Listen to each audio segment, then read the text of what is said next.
All right, that's all set up. So now,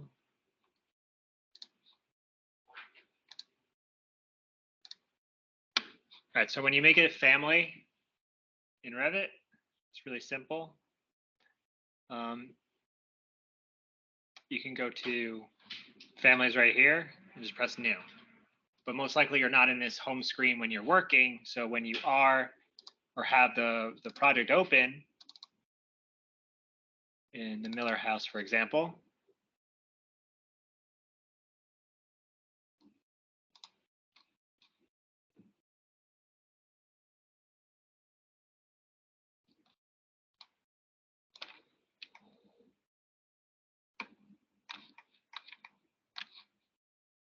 when you go to level 1, we were looking at the call out for the kitchen over here. So if I wanted to add the countertop, when you're looking at this countertop here with the stove top, but most likely it's just a counter from left to right. So I'll go into, I'll sign in.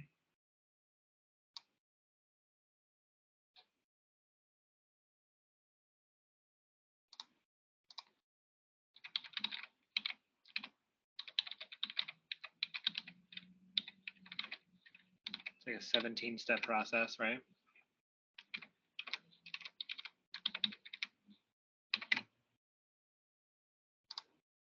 So you go to Insert, Load Autodesk Family. It's in Casework. See all those counters? Countertop Island, countertop. So you can load in this countertop right there. And press load. So you just click that, there's a checkbox, press load. So I go to Architecture, Component. And if you press the space bar when you're loading a component in, you can adjust the rotation of it when you're inserting it. So I have a certain width. You can see the parameters here and here are pull, right? I can click and just pull. So I could easily just align it to the inside of the wall. I can also, now that I know that this is a certain depth, right, this countertop, I can, if I look at level 1, I can take that wall and I'll just simply align it to the face of that countertop. Right, so now I have that countertop. Save. So to put in, let me see what I have here.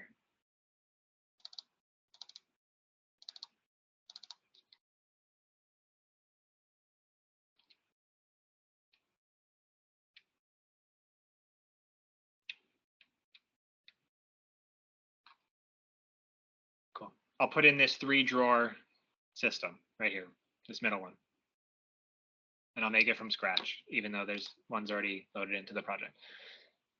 So if I go to File, New, and then there's Family right there. So then you go to English Imperial, because we're in America, and you go all the way down to Generic Model.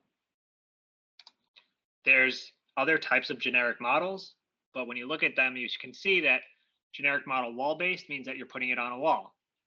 Generic model roof-based means that you're definitely and can only put it on something that is a roof. So say your roof is slope, if you build it flat, you can actually, it'll take that flat thing and it'll put it on the slope roof, for example, right? Ceiling-based, face-based, floor-based. So by face-based, it means I could actually put it on anything that has a face. So anything that, like a wall, a roof, I can actually assign it to certain faces. But for right now, the easiest thing is just start with generic model. I'll just put it wherever I want to put it. There won't be any locking constraints to it. So I press open. Leads me to this. This is the reference level, right? It brings you to basically what's essentially the first floor plan of your family, but it calls it a reference level. There, we don't need the ceiling plan open. There's the 3D view. There's back, front, left, and right. So what do these mean as far as elevations? This means that if I look this way, right, I'm looking towards the front. Behind this line is the back. To the left of this line is the left. To the right of this line is the right. If you get confused, you click these reference lines, center, front, back, click this reference line, center, left, right. So to make an item or an object, I can go to create at the top left and press extrusion. Does anybody know what an extrusion is? It's the profile, and then it's just pulled up. And if you ever get confused on what tool does what in Revit, most likely if you hover over the icon, it'll load a video and it'll show you an example of what the tool does. Click on extrusion. It's going to ask you to draw the profile. So you draw a rectangle, and you could basically put it anywhere. You could give it dimensions, and then you just press check. You can see there's some options that you can add, but like extrusion start or extrusion end. But when you see what I'm talking about and you look at it in 3D, there's your object. You can make it bigger or smaller, however you want, but it's 1 foot tall. Extrusion start is 0, that's the bottom. Extrusion end is 1. Go back to the reference level. If I was looking at the front, that's the front. Reference level is 0, and that is my center, left, and right. So if you go back to the reference level, if I looked at it in multiple windows, right?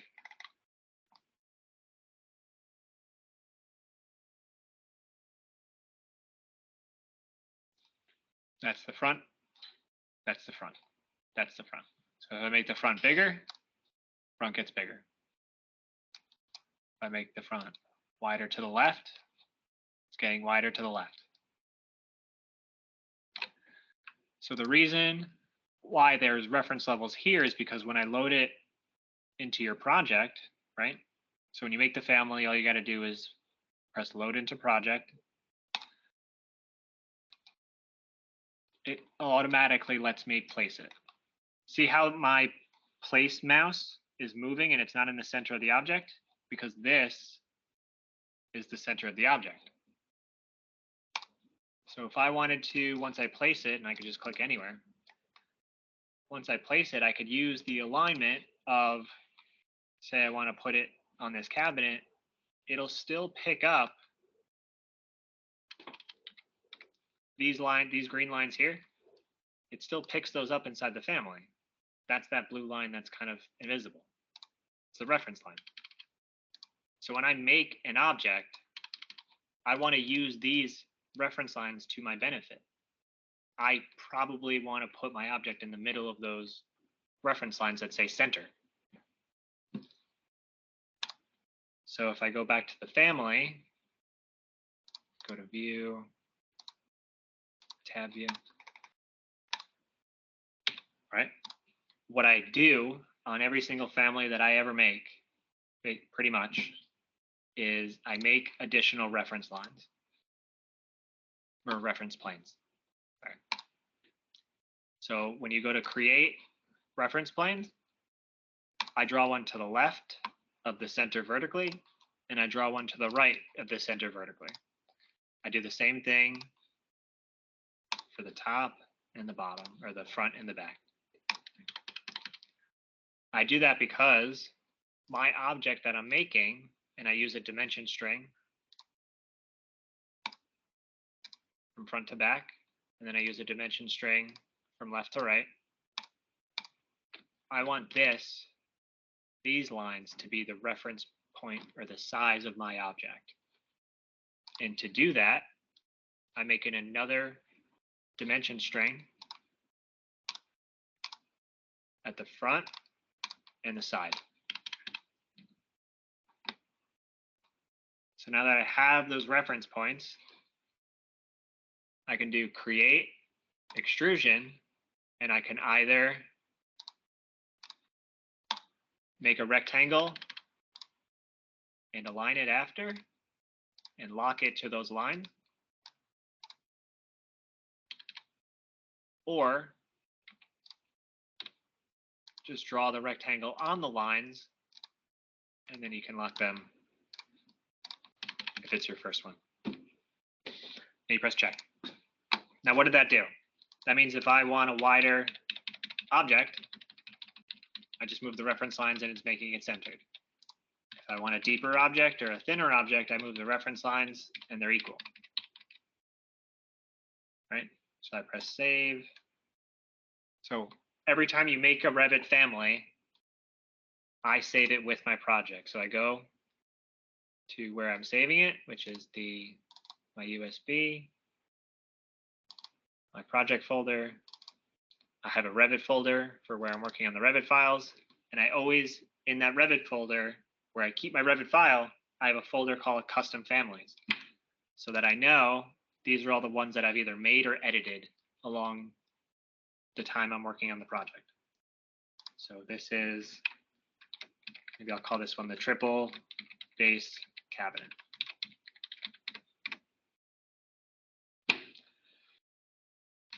So if I load that into the project, you can press load and close, which means it won't be in this tab open anymore, right? And I can place it right there.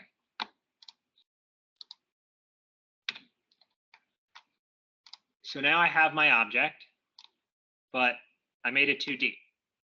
There's no way to change it without modifying the family, right?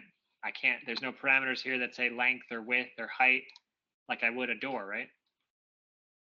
If I wanted the length of this cabinet to change, or see there's a dimension thing, it says length here under these properties. I don't have any of those for this object, right? I didn't give it any properties. And if I look in 3 dimensions and I go to the kitchen, it's too short. But when I go to the properties, I can't make it any higher. There's no option to make it higher. So I go and I edit the family. Go to the reference level. So what I can do is take the dimension string, and what you do is you make a parameter. So under here where it says label, I'm going to say none. And this little box, it says create a parameter. Press that, and I tell it that I want that to be the width. So now, if I want the width to be 3 feet, it's 3 feet. I could go to the properties, which is up here for the family, and that width, if I want it to be 2.5 feet, I press OK, and now the width is 2.5 feet, and it's proportional, so the box changed based on the reference planes. If I want the depth to be 2 feet, I want to label this the depth. So go to the label, create new, family parameter. You don't have to change anything there. Depth. And press OK. And I can make that 2 feet. Press save. Now I can load this into my project, overwrite the existing version and its parameters. Yes. So now it's only 1 foot tall, but at least, how deep is this cabinet? 24? At least now, on my floor plan, it's probably facing the wrong direction. That's fine. It's the right depth.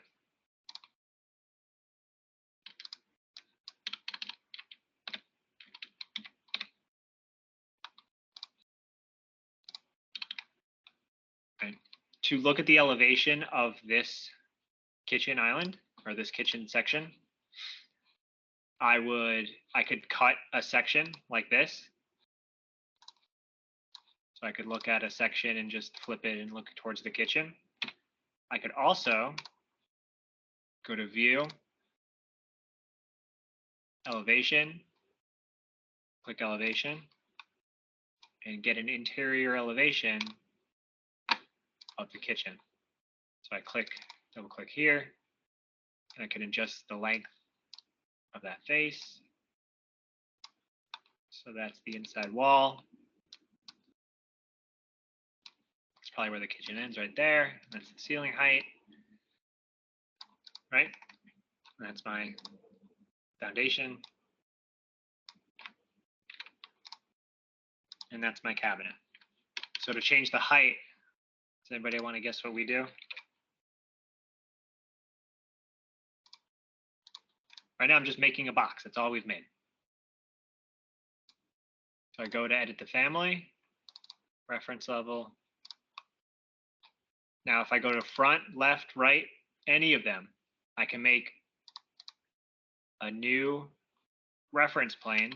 So I could go to create reference plane. And I could draw a horizontal line to be my height. I could also, a really convenient tool is to click one of the other existing reference planes, and you could do create similar, which is this grouped box right here. And it'll automatically just let you create whatever similar to the object that you've already made. So now I can drag this up or use the align tool and lock it. But now this can change height. In order to make it whatever height I want, because I might want to use the triple cabinet somewhere else, I click here for the dimension string, or you can click the quick access dimension string, click the top of the height, click the floor, click somewhere else. Now there's a dimension string. You're going to make the label, height, press OK. And now that height, if I go to the properties of the family, I can make it 3 feet. Now I have a 3 foot by 2 foot by 2.5 foot box. Maybe I want the width here to be 18 inches. That looks good. Nice narrow 3-drawer panel. Save. Yeah. Now I want to put that in my project, load into project, overwrite the existing version and its parameters. There's my panel. It's a little tall, but I'll get into that in a second. Do you guys want to try making a box? Cool. I think I could stop the recording.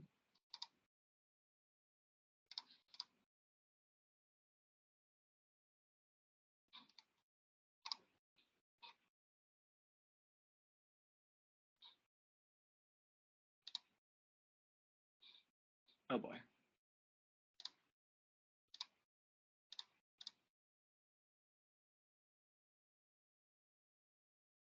Can I pause it? It's really funny. Now I can count actually how many times I say cool. All right.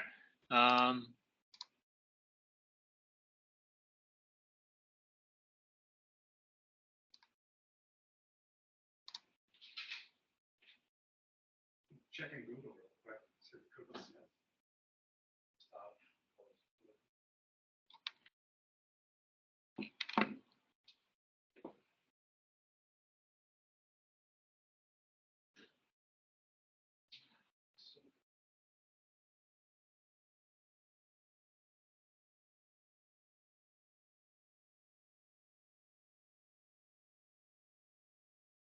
The answer is no.